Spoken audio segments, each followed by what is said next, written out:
রাত পোহালে আগামীকাল 15ই আগস্ট 77তম স্বাধীনতা দিবস। স্বাধীনতা দিবসকে সামনে রেখে এবার দ্বাদশ শ্রেণীর ছাত্র নিজের হাতে তৈরি করলো মসুর ডাল চাল সহ বিভিন্ন সামগ্রী দিয়ে ভারতের ম্যাপ। বিভিন্ন সময় বিভিন্ন জিনিস তৈরি করে সোশ্যাল মিডিয়ায় বেশ নাম অর্জন করেছে অজয় বিশ্বাস নামে এক যুবক।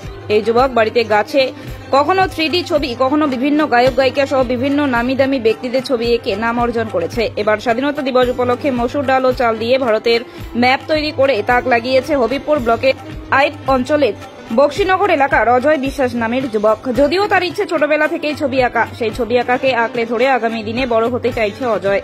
তেমনই ছবি ধরা পড়ল আমাদের ক্যামেরায়। দেশভক্তির বিভিন্ন সময় বিভিন্নভাবে উদযাপন করতে দেখা যায়।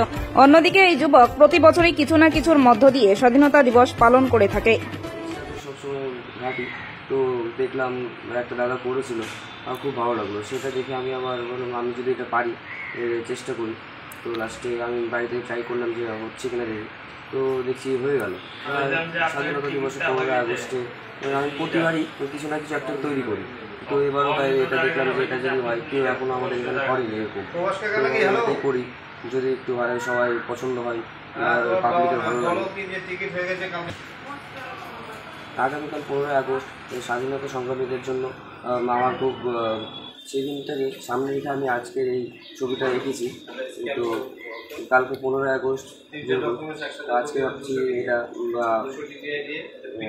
এটার করি। এছাড়াও দেখা যাচ্ছে বিভিন্ন গাছের উপরে তুমি ছবি এঁকেছো। গাছে ওটা আমি ভেবেছিলাম যে এটা 3D টাইপের করি। গাছ যেহেতু এখন মানে অনেক গাছ কাটা পড়ছে এখন, তো তার মধ্যে আমি গাছের উপরে একটা গাছ তৈরি করি, মানুষ গাছ লাগানো প্রাণ বাঁচান। এইভাবে আমি আরও মনে রেখি যে এটা করা যায় কিনা দেখি। এই মানে কত বছর ধরে ছবি আঁকার কাজ করো? আমি ক্লাস ইউকেজি থেকে ছবি আঁকা করি। এই নিয়ে কি আগামী দিনে কিছু ভাবনা রেখেছো? এইটা নিয়েই আমার এগোনোর ইচ্ছা, এইচএস দিয়ে তো আর্ট লাইনেই যাবো। তোমার নাম ও বাড়ি কোথায়? আমার নাম অজয় বিশ্বাস, বাড়ি আগে সোনামণিতলা, বিবেকানন্দ পল্লী। কোন ক্লাসে পড়ো? 12।